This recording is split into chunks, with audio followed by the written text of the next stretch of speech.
tout à fait incroyable. Figurez-vous, nous sommes en 1848 et la Belgique est toujours debout. Rien n'a été simple durant ces premières années d'indépendance. Personne, ou presque, n'aurait osé parier un centime sur les chances de ce petit pays cousu de toutes pièces. Ça ne devait pas tenir. Et voilà que ça tient. Mais attention, ça pourrait bien casser. Il y a de la révolution dans l'air un peu partout en Europe. Nous sommes très exactement le 26 février 1848. Il est 7h30 ce mardi-là.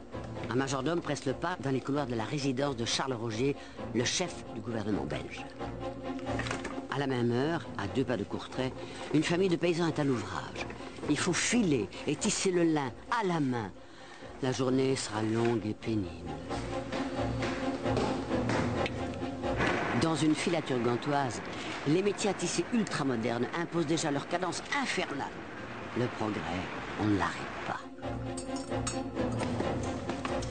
Pendant ce temps-là, Paris est sans dessus dessous. Le roi Louis-Philippe vient d'être renversé. La République est proclamée. La lettre que le majordome remet à Rogier est signée Victor Considérant, un vieil ami, français, républicain précisément. Mais que lui veut-il? Mon cher Rogier, un ébranlement général emporte l'Europe. La cause des rois est perdue. Celle de la République l'emporte partout.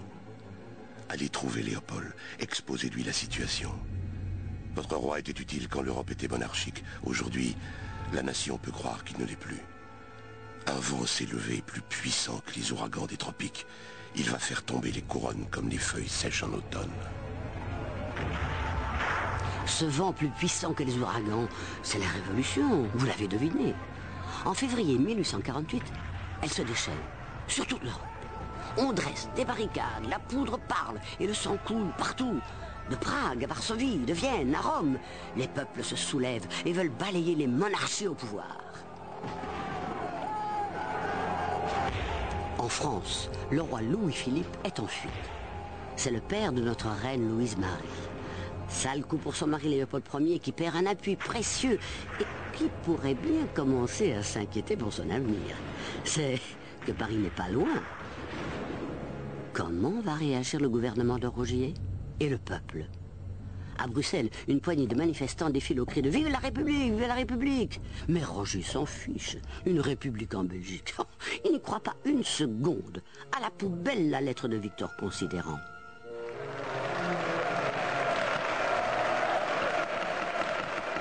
Le 1er mars 1848, l'hémicycle de la Chambre retentit de grandes envolées patriotiques. Auguste Delfosse, un député libéral de Liège, se lève et va saisir l'occasion pour prononcer le plus vibrant discours de sa carrière. Conservons intactes les libertés dont nous jouissons. Et si, comme on nous l'annonce, la liberté française doit faire le tour du monde, elle n'a plus besoin de passer par la Belgique. Vraiment, ils n'en veulent pas, nos députés de la République à la française. Qu'ils soient catholiques ou libéraux, ils sont unis pour défendre la couronne et leurs privilèges. D'autant que le bruit court avec insistance que les Français veulent nous annexer une fois de plus. Évidemment, il n'en est pas question. Encore faut-il calmer la rue. Rogier prend le taureau par les cornes. La circulaire qu'il écrit au gouverneur de province ne laisse aucun doute sur ses intentions. Des événements de la plus haute gravité se passent dans un pays voisin. La Belgique, neutre et indépendante, doit veiller avec fermeté et vigilance sur les institutions libérales qu'elle s'est données. Il importe d'empêcher toute agitation. Monsieur le gouverneur, veuillez fixer immédiatement l'attention des administrations communales sur la surveillance des étrangers et la vérification la plus rigoureuse des passeports. Et ça ne traîne pas. La Belgique se transforme en État gendarme. On arrête des gens favorables aux idées républicaines.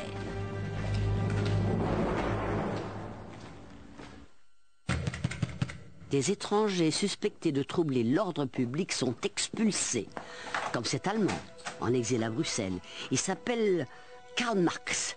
Il vient d'achever son manifeste du Parti communiste dans lequel il dénonce l'exploitation des ouvriers par la bourgeoisie.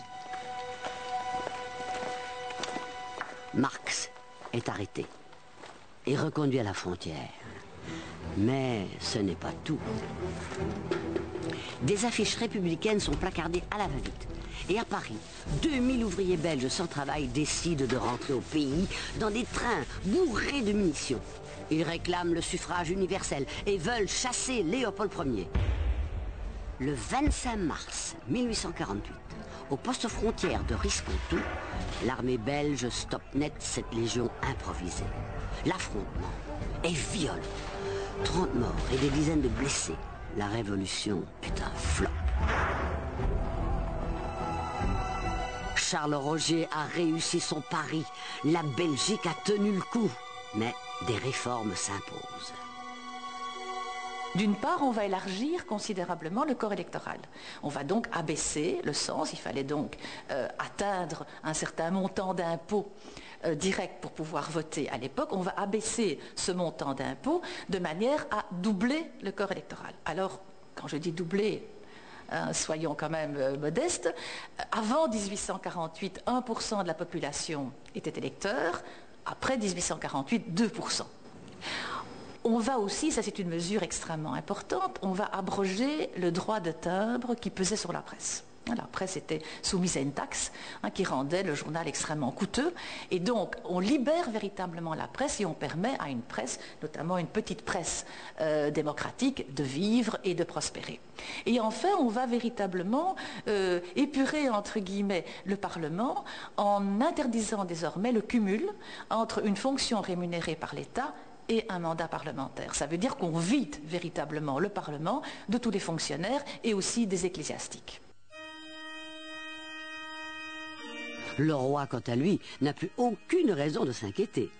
Aux yeux des grandes puissances, la Belgique sort renforcée des événements de 48. Une chose pourtant commence à l'irriter au plus haut point. La lutte des partis. Entre catholiques et libéraux, c'est la brouille. L'unionisme qui a permis l'indépendance a du plomb dans l'aile. À la Chambre, ça la saute aux yeux. Les catholiques sont assis à droite de l'hémicycle, les libéraux à gauche. L'Église a toujours été hostile aux libertés démocratiques modernes. Elle exerce une influence considérable à tous les niveaux de l'État. Les libéraux, avec l'appui des loges maçonniques, veulent séparer l'Église de l'État. En finir notamment avec l'emprise de la religion sur l'enseignement. L'État doit donc créer des écoles laïques et en assurer le bon fonctionnement. Voilà le credo libéral, diamétralement opposé au credo catholique.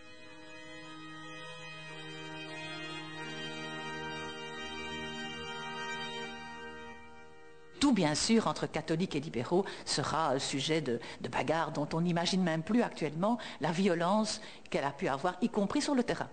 Très souvent, des manifestations se soldent par des bagarres physiques. On laisse des blessés sur le terrain. Il y a donc là une violence bourgeoise dont on n'est pas assez conscient. On pense toujours à la violence des classes populaires, mais la bourgeoisie est une classe violente et qui, de temps en temps, passe à l'acte.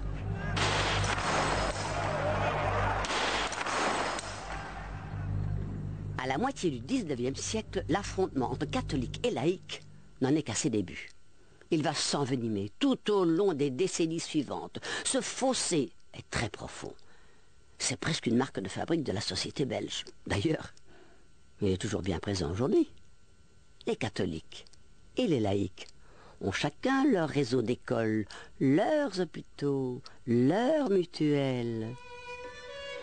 Un enseignement débarrassé de la religion, ce que veulent les libéraux, ça colle bien avec l'idéal de la science utile. La science fournit des vérités sûres et vérifiables. Il faut stimuler la recherche et l'enseignement. Il faut aussi se préoccuper des classes populaires, leur donner les moyens de s'instruire. On va donc créer des bibliothèques publiques, une belle idée. Encore faut-il savoir lire. En octobre 1864, une jeune femme fait scandale à Bruxelles. Isabelle Gatti de Gamont fonde la première école laïque pour filles. Et rendez-vous compte, elle veut préparer les femmes à entrer à l'université. Mais du jamais vu. que les femmes quittent leur casserole et qu'elles s'instruisent en plus. Mais pour les catholiques, on en s'en est trop. Tout mouvement d'émancipation commence toujours par l'enseignement. Vous ne pouvez pas avoir un mouvement d'émancipation si vous n'avez pas d'abord des cadres qui vont porter ce mouvement. Et tant que les femmes n'étaient pas conscientes de leur propre infériorisation, tant qu'elles n'avaient pas des cadres féminines, le féminisme ne pouvait pas s'exprimer. Donc ça, c'est véritablement le rôle de Gatti de Gamon, c'est de fournir des cadres instruits à un féminisme futur. La presse d'opinion relate abondamment la bagarre entre cléricaux et anticléricaux. La caricature politique à cette époque est une arme redoutable. On s'en sert dans chaque camp et à tout propos. Le cimetière lui-même est un terrain d'affrontement. Oh, imaginez-vous ça. L'Église n'en démord pas. Le cimetière, c'est pour les croyants et pour personne d'autre. Dans ce cimetière du 19e siècle va se poser la question de l'inhumation des personnes n'appartenant plus à un culte. La réponse catholique est toute simple. On renvoie ces individus vers le traditionnel trou des chiens, c'est-à-dire une zone qui est habituellement hors du cimetière et dans laquelle on enterre l'ensemble des réprouvés de la société, que ce soit les suicidés, les divorcés, les condamnés à mort et ainsi de suite. Imaginez, dans l'esprit de ce jeune mouvement libéral qui se développe, ce que signifie être relégué au même endroit que les personnes qui ont été exécutées pour crime. Ce qui fait que dans les années 1860, des sociétés vont se développer pour la protection des droits des libres penseurs. Donc c'est le droit à l'inhumation civile. C'est encore une fois cette grande question, cette grande opposition entre la tradition et la modernité.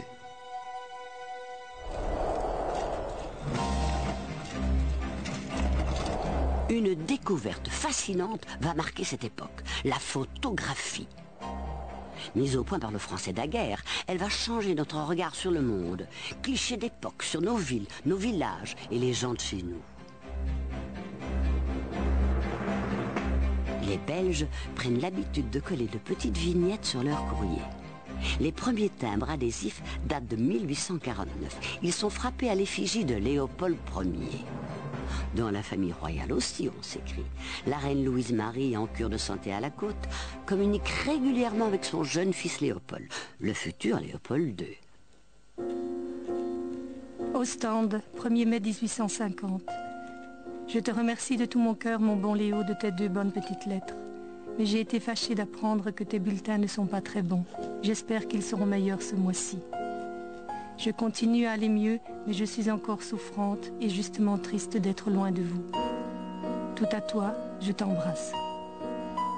De santé fragile et délaissée par son époux, Louise-Marie, la première reine des Belges, s'éteindra quelques mois plus tard, le 11 octobre 1850. Elle avait 38 ans.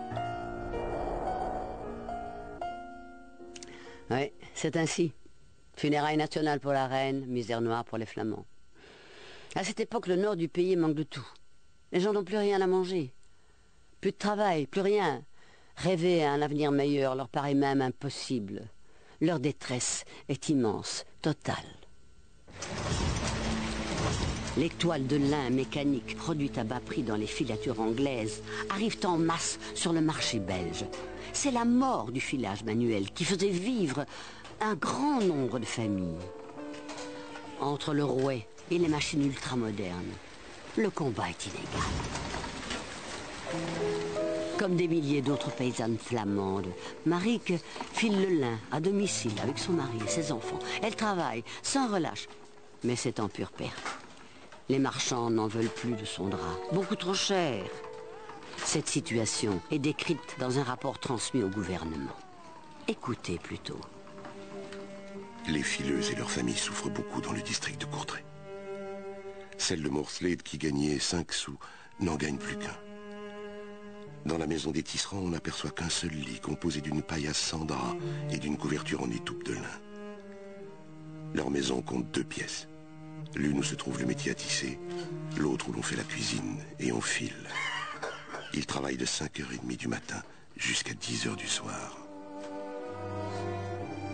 L'irrémédiable déclin du filage manuel prend des proportions effrayantes dans le plat pays.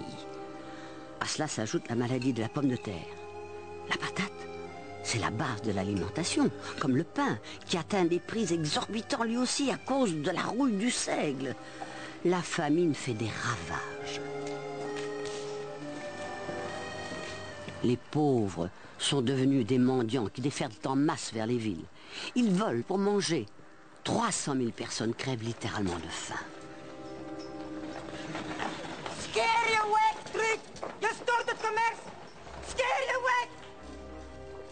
Des familles entières sont décimées par le typhus. Pour empêcher les pillages, il faut barricader les maisons où il n'y a plus âme qui vive. La garde civique est débordée. Les bureaux de bienfaisance sont pris d'assaut. Quelques mesures gouvernementales, trop tardives, n'empêcheront pas les campagnes flamandes de sombrer pour longtemps dans un profond sous-développement. À la moitié du 19e siècle, des dizaines de milliers de Flamands sont contraints à l'exode. Beaucoup gagnaient la Wallonie en plein boom économique, ou bien le nord de la France. D'autres tentent de refaire leur vie en Amérique.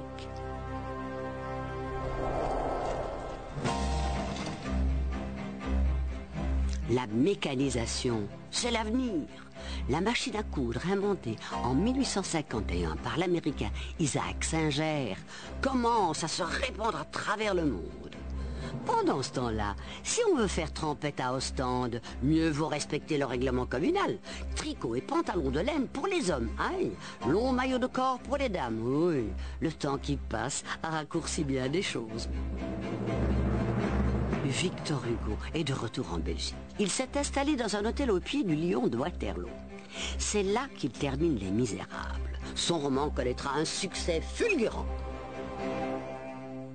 J'ai bien envie de vous présenter un album magnifique si vous ne le connaissez pas. Son titre, La Belgique industrielle. Absolument remarquable. Ce livre a été publié en 1852. C'est un document unique au monde. De superbes lithographies mettent en valeur page après page l'usine modèle, sorte de déesse des temps modernes, image rassurante, idyllique, annonciatrice d'un nouvel âge d'or. Sur le plan industriel, la Belgique des années 1860 est le seul pays européen à pouvoir rivaliser avec la Grande-Bretagne. La prospérité de notre pays repose alors sur le développement exceptionnel des bassins wallons.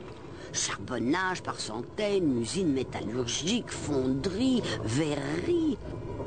En Flandre, le port d'Anvers, en pleine expansion, joue un rôle déterminant, de même que les grandes manufactures gantoises. Mais l'écart se creuse de plus en plus entre le nord du pays essentiellement rural et le sud en plein essor industriel. Le libéralisme économique triomphe. La bourgeoisie au pouvoir, qu'elle soit catholique ou libérale, partage sur ce point les mêmes vues. L'État met d'ailleurs tout en œuvre pour faciliter la libre circulation des marchandises. La clé du succès, c'est la capacité des usines à exporter. Durant la seconde moitié du siècle, un homme va incarner cette foi inébranlable dans les vertus du libéralisme pur et dur. Walter Frère Orban. Député pendant 47 ans, 2 fois chef du gouvernement, plusieurs fois ministre, il est le chef de file des libéraux. Walter Frère, de son nom, est un Liégeois. C'est un jeune avocat qui est né en 1812 et donc qui est issu d'un milieu relativement modeste mais qui a fait un très beau mariage. Il a épousé Claire Orban qui est une des filles d'un des plus gros industriels liégeois et donc ce mariage va d'une part le propulser dans la bonne société, dans la grande bourgeoisie industrielle liégeoise et d'autre part va lui permettre de se consacrer à la politique et de ne pas devoir gagner sa vie comme avocat. Dès 1846, il s'impose comme l'homme marquant du Parti libéral. Il va le rester jusqu'à sa mort, pratiquement, en 1894. Et donc, c'est quelqu'un qui marque absolument toute la période. C'est un homme qui a une foi totale dans la liberté individuelle. Il ne veut aucune contrainte à cette liberté individuelle.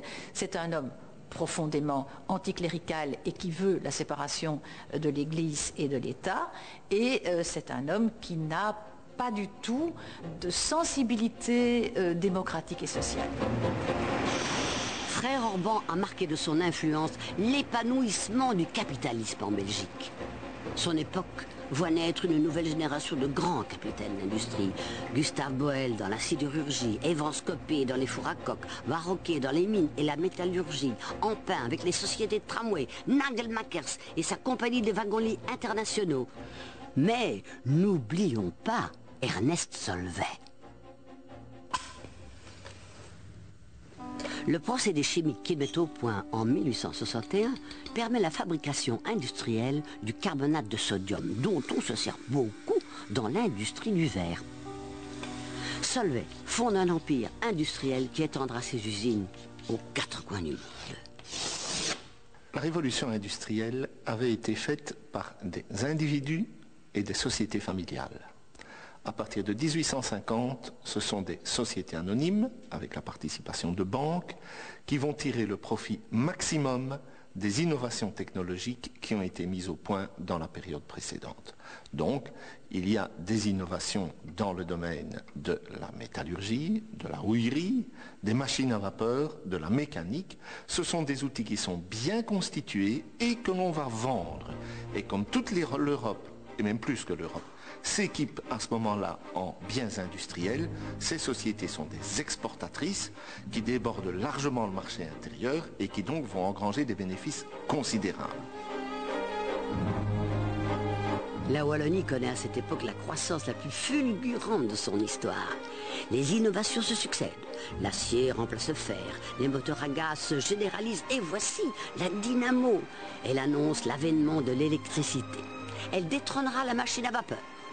On la doit à Zenob Gramme, un autodidacte originaire de la région de Liège. N'oublions pas que la dynamo de Zenob Gramme, c'est 1870.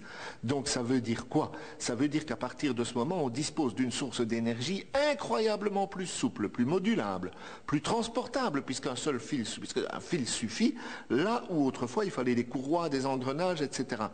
Donc il va, pour nos industriels, y avoir une période extrêmement dure de reconversion technologique. C'est une véritable période de mutation où les industriels plus lucides devancent la nécessité et les industriels moins lucides sont obligés d'être à la remorque. La Wallonie se lance avec enthousiasme dans la grande aventure de l'industrie électrique.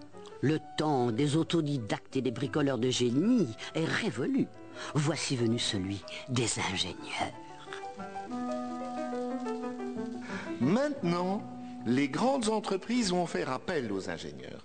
Ces ingénieurs vont entrer dans l'entreprise et ils vont se hisser au poste de commande. On va donc voir quelque chose de très curieux, des hommes d'une origine extrêmement modeste en général, parfois qui font leurs études grâce à des bourses, n'est-ce pas?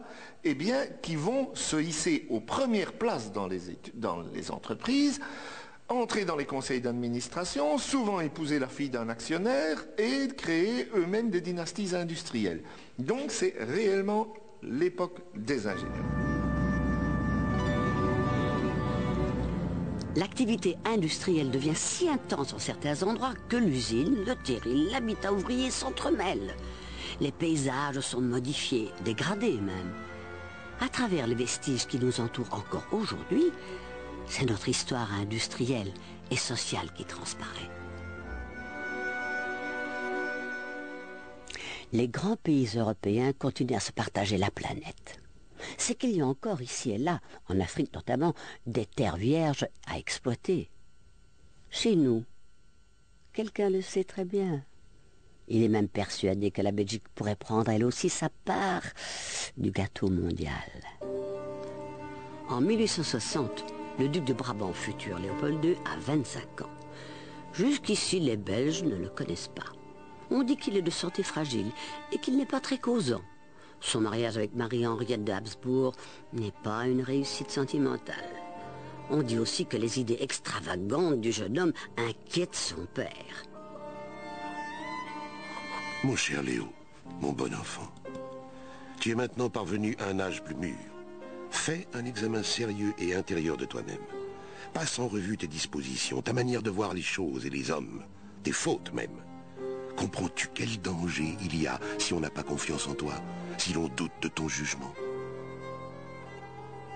L'héritier de la couronne va-t-il tenir compte des recommandations de son père? Entre eux, le courant ne passe pas. Le père s'est consacré à doter le pays de bases solides. Non, ce qui attire le fils, c'est le vaste monde. Il voyage beaucoup. Le système colonial mis en place par les Hollandais à Java le fascine. Il n'a qu'une idée en tête. Quand il sera roi, la Belgique aura, elle aussi, des possessions outre-mer. Il l'écrit, noir sur blanc, dans son carnet de notes.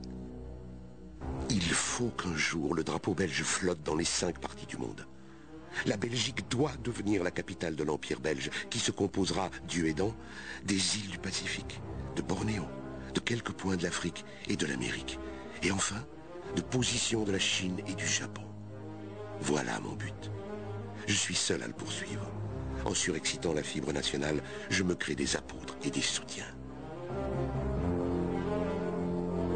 Il est vrai que le duc de Brabant, donc le futur Léopold II, est parvenu à s'attacher quelques collaborateurs qui lui seront extrêmement dévoués, mais son père considère qu'il entretient des chimères, et d'ailleurs il y a eu un moment où Léopold Ier était très inquiet sur la capacité de son fils de lui succéder, c'est-à-dire que le duc de Brabant était tellement emporté par ses idées, il était très peu présent en Belgique. Il ne faut pas oublier qu'à la veille de la mort de Léopold Ier, il revenait d'un voyage de 6 mois qu'il avait mené jusqu'en Chine.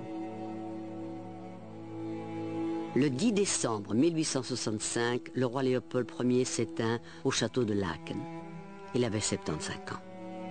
Un demi-million de Belges assistent aux funérailles. Dès le lendemain, Léopold II prête le serment constitutionnel. Avec lui, la Belgique va changer de visage. Le rêve colonial du nouveau roi mettra 20 ans pour se concrétiser. En revanche, c'est très rapidement que Léopold II va donner libre cours à l'autre passion qui l'habite, celle de l'urbanisme et des grands travaux. Au moment de l'indépendance, 35 ans plus tôt, Bruxelles ressemblait à un gros chef-lieu de province. Le centre de la ville, traversé par le cours sinueux de la Seine, avait encore toutes les caractéristiques d'une cité médiévale avec ses petites rues et ses maisons trapues. Dès la moitié du 19e siècle, la capitale du jeune État belge se métamorphose. De nombreux quartiers sont construits. Leurs avenues rectilignes et leurs belles demeures attirent la bonne société. À 2 pas de la Grand Place, les Galeries Saint-Hubert, un hymne à la modernité. L'architecte Cleusenard a exploité toutes les ressources du verre et du métal. C'est superbe. À partir de 1854, des travaux de grande envergure sont lancés pour équiper la ville d'un réseau de distribution d'eau. Un peu partout, des châteaux d'eau apparaissent sur les hauteurs de la ville. Bruxelles s'affirme aussi comme un nœud de communication. Les routes, le port, les chemins de fer et le business. La bourse devient le symbole de la réussite industrielle du pays. Oh, on est fiers!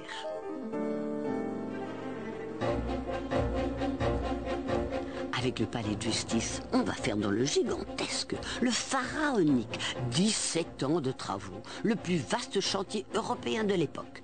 Un mastodonte, babelesque, dira Verlaine. Schieven architecte, diront les Bruxellois en parlant de Joseph Poulaert. De son côté, l'ingénieur Victor Besme propose un plan d'ensemble pour l'embellissement de l'agglomération. La ville, en pleine explosion démographique, s'étend à vive allure. Elle a besoin d'air, de parcs publics. Léopold II soutient financièrement les travaux. Une division de plus en plus nette de l'espace bruxellois se dessine. À l'est, les quartiers aisés de la bourgeoisie francophone. À l'ouest, les quartiers ouvriers, la zone, à dominante flamande où se mélangent logements insalubres et fabriques en tout genre. De nombreuses industries s'installent à Molenbeek le long du canal. Une main-d'œuvre abondante y afflue, comme par exemple à la Compagnie des Bronzes, une grande fonderie dont les vestiges ont été préservés jusqu'à aujourd'hui. On y travaille à feu continu pour fabriquer des luminaires, mais aussi de grandes statues à la gloire de nos héros nationaux. On embauche à tour de bras dans les usines métallurgiques, dans les filatures, les tanneries, les brasseries. L'activité est si intense qu'on parle de Molenbeek comme du petit Manchester belge. Au milieu des années 1860, une véritable obsession s'empare des autorités bruxelloises. L'hygiène publique. Je crois qu'il n'y a aucune comparaison possible entre notre époque et ce que les gens vivaient il y a à peine un siècle et demi, dans la mesure où il n'y a aucune mesure d'hygiène véritablement corporelle, disons. Songeons à ces habitations, il n'y a pas nécessairement d'eau courante, donc on ne se lave évidemment pas chaque jour. Même chose pour les vêtements, on ne les lave pas régulièrement, on les lave peut-être tous les 15 jours, 3 semaines. Il y a donc toute une atmosphère olfactive, de sueur, de travail, de tout ce que l'homme peut dégager, que nous avons complètement perdu actuellement. Et puis, il y a la Seine. Cette rivière est un vrai cloaque. Le développement industriel l'a transformée en égout à ciel ouvert. La Seine pue, et quand elle déborde en cas de forte pluie, je ne vous dis pas. Nous sommes en 1866. Une épidémie de choléra, la 5e en 35 ans, frappe une fois encore la Belgique. C'est terrifiant, 40 000 morts, 3 500 rien qu'à Bruxelles, il faut réagir. Assainir devient le mot d'ordre. On crée des égouts souterrains, on multiplie les fontaines et les bains publics. La police fait respecter de nouveaux règlements. Les déjections de toutes origines sont interdites sur la voie publique. Sous l'impulsion du bourgmestre Jules Anspach, on décide de canaliser la Seine et de la voûter sur 4 kilomètres. C'est un chantier impressionnant. Il commence en 1867 et se terminera par la création des grands boulevards.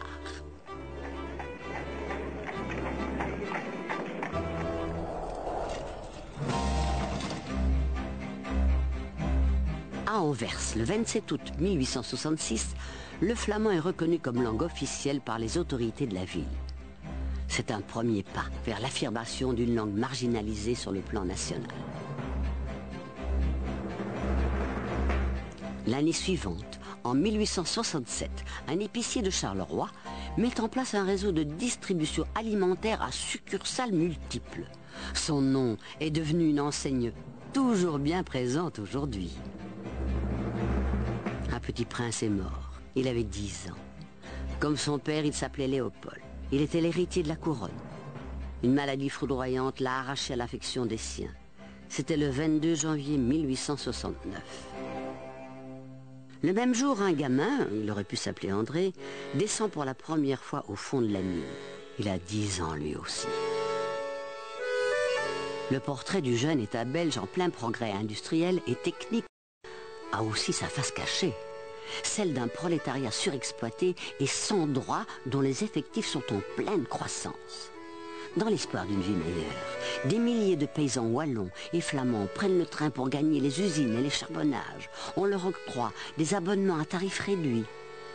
Une classe ouvrière prend forme, mais elle n'est pas encore organisée. Elle n'a pas conscience de sa force. Notre pays accuse un grand retard à cette époque. La sécurité sociale n'existe pas. Se syndiquer, interdit, de même que faire la grève. Les salaires, ils sont maintenus au plus bas. 6 à 8 francs par semaine pour les hommes, la moitié pour les femmes, le tiers pour les enfants. Le développement industriel de la Belgique s'est réalisé sur un véritable dumping social par rapport aux pays voisins, partenaires et concurrents des échanges économiques. La densité de la population qui offre une main-d'œuvre considérable, la mobilisation, comme dans tous les processus d'industrialisation, de la main-d'œuvre enfantine et de la main-d'œuvre féminine, conduit effectivement à une situation de très bas salaire. Les journées de travail sont extrêmement longues, de 10 à 12 heures, parfois plus. Parfois, le travail 7 jours par semaine, 4 ou 5 congés par an.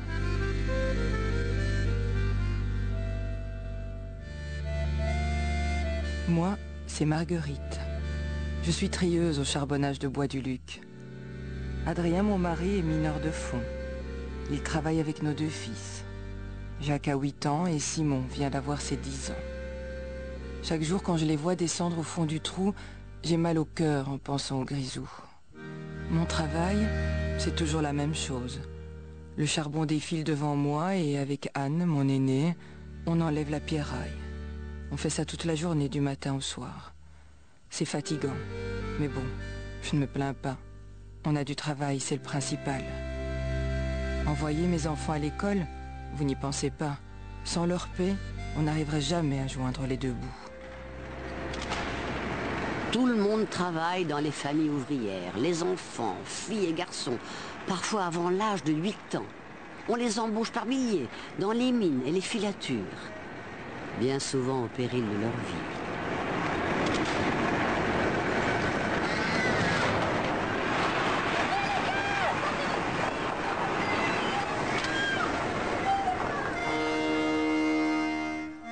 Savez-vous qu'en 1869, 3000 enfants de moins de 12 ans travaillent encore dans les mines? Pourquoi? Leur petite taille leur permet d'atteindre des endroits difficiles dans les galeries. Ces enfants gagnent 3 fois rien.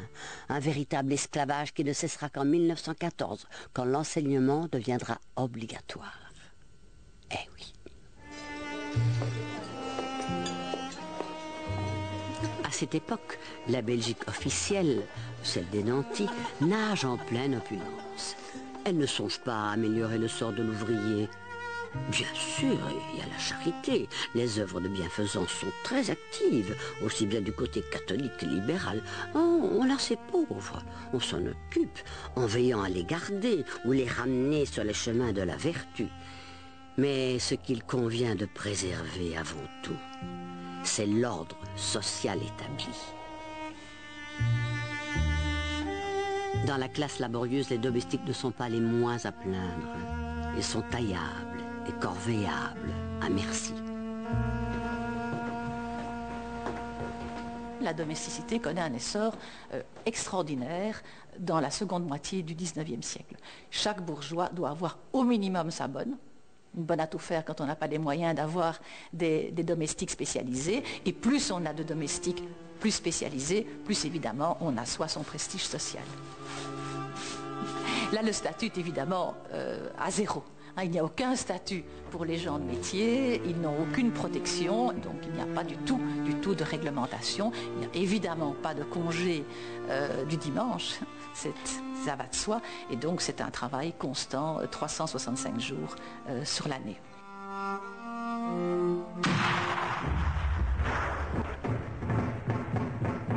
Le 2 septembre 1870, la guerre franco-prussienne se termine à Sedan par la défaite cuisante de Napoléon III, l'empereur des Français. Bismarck, le chancelier du roi de Prusse, triomphe. La Belgique l'a échappé belle, nos frontières n'ont pas été violées. Léopold II n'en cessera pas moins de réclamer jusqu'à la fin de sa vie le renforcement dans notre défense nationale. Il sait que la petite Belgique neutre et indépendante ne pèse pas bien lourd face aux appétits de ses puissants voisins. Il y a une autre idée qui ne lâche plus Léopold II. Sur les cartes de géographie de l'époque, il y a encore quelques taches blanches, des terres inconnues. Et justement, il y en a une très étendue, très alléchante, au cœur même de l'Afrique. Le Congo. Son regard s'y arrête. Cet immense territoire le fascine. Il s'en informe, discrètement, méthodiquement. Il veut, ce sont ses propres termes, y planter l'étendard de la civilisation. Un journaliste explorateur d'origine écossaise va puissamment l'y aider. Il s'appelle Henry Morton Stanley. Il revient d'un voyage extraordinaire à travers le continent noir. Voilà l'homme qui convient aux visées de Léopold II.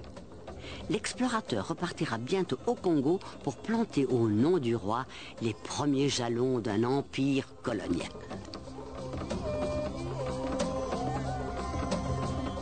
Dites-vous bien que Léopold II agit à titre privé et en grand secret. Le gouvernement lui-même ignore ce qui se trame au château de Laeken. Le roi va de l'avant, sans tergiverser. Il mobilise sa fortune personnelle, il l'épuise même. La reine Marie-Henriette est très inquiète. Elle le fait savoir à l'un de ses conseillers. Une mère doit penser à l'avenir de ses enfants. et je n'ai pas de fortune personnelle. Ne pouvez-vous pas aller trouver le roi, lui parler énergiquement en lui représentant ce que deviendrait sa position dans ce pays s'il se ruinait pour cette folle chimère? Marie-Henriette. Au fond, ce qui se passe dans le cas de l'aventure africaine Léopold II, c'est qu'il a, disons, il n'a pas pu mener à bien un plan préétabli.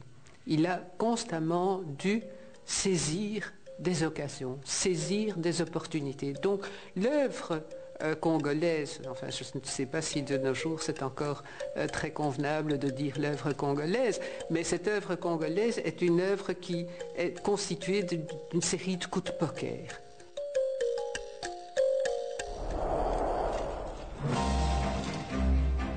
On ne trouve pas que du charbon au fond des mines.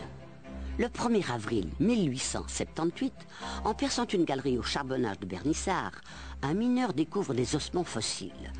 Des iguanodons, une découverte exceptionnelle. Dans une autre mine, le petit André travaille toujours d'arrache-pied. Mais jusqu'à quel âge vivra-t-il à ce train-là? À l'époque, l'espérance de vie est de 51 ans pour les hommes, 53 pour les femmes. En décembre 1880, 3 jeunes filles parviennent à se faire inscrire à l'Université libre de Bruxelles. C'est une grande première. La même année, la Belgique fête le 50e anniversaire de son indépendance et s'offre pour la circonstance un palais, le cinquantenaire. Au château de Laeken, Léopold II est tout à son Congo. Plus rien ne l'arrête. En moins de 5 ans, il parviendra à ses fins. La constitution d'un nouvel État, 80 fois plus grand que la Belgique, l'État indépendant du Congo. Il en devient propriétaire en 1885 avec la bénédiction des grandes puissances. Le Parlement, prié de ratifier cette aventure, est désemparé. Les Belges n'ont aucune ambition coloniale, mais que leur roi devienne le souverain absolu d'un tel empire, cela dépasse leur entendement. L'appétit de Léopold II est vraiment insatiable. 1885 est une année terrible pour le monde ouvrier. La crise économique qui frappe la Belgique comme l'ensemble du monde industrialisé fait très mal. Nos exportations s'effondrent et les salaires sont au plus bas. Dans les charbonnages wallons, on ne travaille plus que 2 ou 3 jours par semaine. Au mois de mars, dans le Borinage, après un hiver glacial, 30 000 mineurs se croisent les bras pour protester contre leur salaire de misère. Le conflit s'éternise. Les grévistes sont affamés. Ils vont bénéficier de la solidarité des socialistes gantois du mouvement Vooruit. Leurs boulangeries coopératives connaissent un grand succès en Flandre. Elles vont fournir 30 tonnes de pain aux mineurs borins. C'est un événement majeur dans l'émergence du socialisme en Belgique. C'était effectivement une prise de conscience considérable de l'unité de la classe ouvrière dans le pays, de la nécessité de s'organiser. Partout en Wallonie, on va créer des boulangeries coopératives pour imiter les exemples de Bruxelles et de Gand. Et cela explique très largement d'ailleurs le succès des congrès de constitution du Parti ouvrier, puisque jusqu'alors, les Wallons, les organisations ouvrières wallonnes sont très réticentes à l'égard de la lutte politique. Et c'est dans ce mouvement de solidarité nationale que les organisations wallonnes vont participer à la création de ce parti. Le Parti ouvrier belge est créé le 5 avril 1885 au Café Le Cygne sur la Grande Place de Bruxelles. L'événement passe inaperçu. Et pourtant, il fera bientôt parler de lui ce parti qui réclame le droit de vote pour les ouvriers. Son mot d'ordre, c'est le suffrage universel. Parmi les fondateurs du POB, César de Pape, un médecin des pauvres qui se bat depuis très longtemps pour la réforme électorale. C'est aussi un théoricien qui joue un rôle important dans la Première Internationale. Il est un de ceux qui ont permis à Marx de faire triompher l'hypothèse collectiviste au sein de l'Internationale. En revanche, du point de vue politique, il va prendre très rapidement la voie de ce qu'on appelle un socialisme réformiste, basé sur l'organisation, sur le développement de toute une série d'associations qui pourront, y compris au plan économique, les coopératives, prendre une place plus importante dans l'activité économique générale. En mars 1886, Alfred de Fuisseau, un avocat borin, publie une brochure percutante, le Catéchisme du peuple.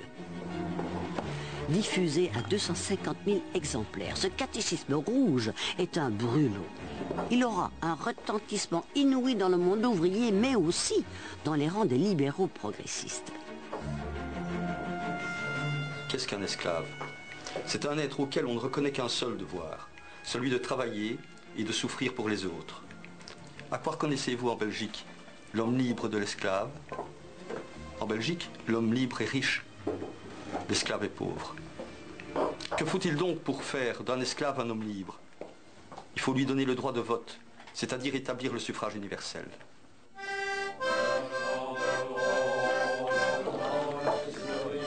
Le suffrage universel, voilà l'objectif. Mais comment y parvenir? De Fuisseau est persuadé qu'il n'y a qu'un seul moyen, la grève générale et immédiate. C'est ce qu'il pense, contrairement à beaucoup de ses camarades plus modérés du Parti ouvrier. Les événements vont lui donner raison. Au printemps 1886, on apprend par les journaux qu'une explosion sociale d'une rare violence a éclaté à Liège.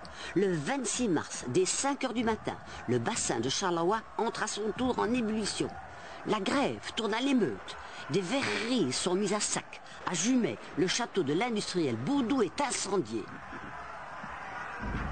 Un homme à poigne est chargé de la répression. Le général Van der Smissen. C'est lui qui va rétablir l'ordre dans le pays noir. À la tête d'un contingent de 20 000 hommes, il fait ouvrir le feu sans le moindre état d'âme sur les ouvriers en colère. C'est un massacre. On dénombre 24 morts et des dizaines de blessés. Les jours suivants, des centaines de condamnations expéditives sont prononcées et les meneurs sont incarcérés. Mais les événements dramatiques de 1886 ne resteront pas sans lendemain.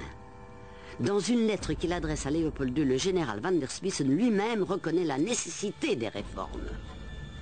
Sire, ce qui m'a beaucoup frappé dans les conversations que j'ai eues un peu partout avec les ouvriers en grève, c'est l'air de conviction douloureuse et découragée avec lequel ils me déclaraient que personne ne s'intéressait à leur sort. Lorsque tout le monde se sera incliné devant le respect de la loi, je crois que le roi ferait bien d'ordonner la nomination d'une commission d'enquête. Elle serait chargée de faire rapport sur les conditions d'existence des travailleurs et ce qu'il conviendrait de mettre en pratique pour améliorer leur sort. Cette caricature en dit long. La pyramide du pouvoir tremble sur ses bases. La Belgique officielle va devoir faire des concessions. Le 9 novembre 1886, Léopold II déclare, du bout des lèvres, qu'il est juste que la loi entoure d'une protection plus spéciale les pauvres et les malheureux. La voie des réformes est bel et bien ouverte, mais pour qu'elle se concrétise, il faudra encore du temps. Du temps et quelques grandes manifestations pour la justice sociale et le suffrage universel. Messieurs, un peu de dignité, s'il vous plaît. Le scrutin est clos. Je vous donne lecture du résultat du... En avril 1893, un grand pas est franchi au Parlement. Au terme d'un compromis entre catholiques et libéraux progressistes, le suffrage universel est inscrit dans la Constitution. Mais il est tempéré par le vote plural. En clair, cela veut dire que certains électeurs auront plus de poids que d'autres dans l'isoloir. La proposition de loi est adoptée.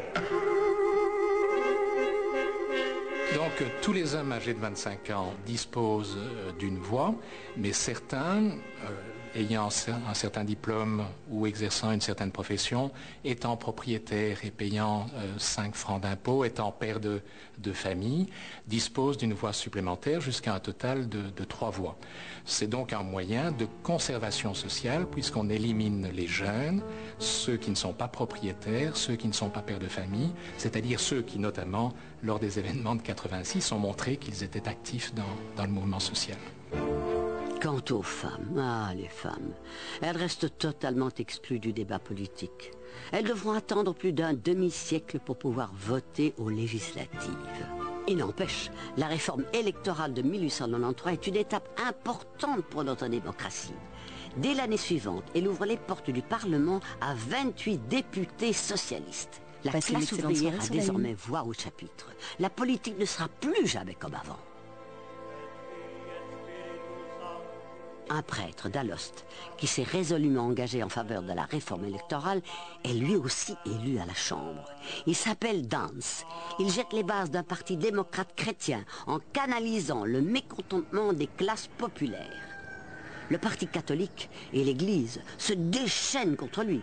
Mais les choses bougent en Flandre. Des voix se font même entendre en flamand contre la suprématie du français. Le Nord sortira bientôt de sa torpeur.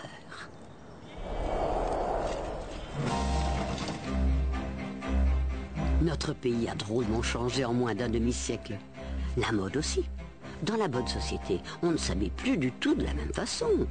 Ceci, c'était en 1850. Ça, en 1870. Et voici 1894. L'élégance se libère des contraintes. On se décoince un peu. Dans les rues de Bruxelles, les premiers tramways électriques apparaissent. On y voit aussi d'étranges véhicules qui se déplacent sans chevaux. Des voitures automotrices. Un physicien belge, Joseph Plateau, découvre le phénomène de la persistance rétinienne. Son invention, le phénakistiscope, annonce la naissance du cinéma.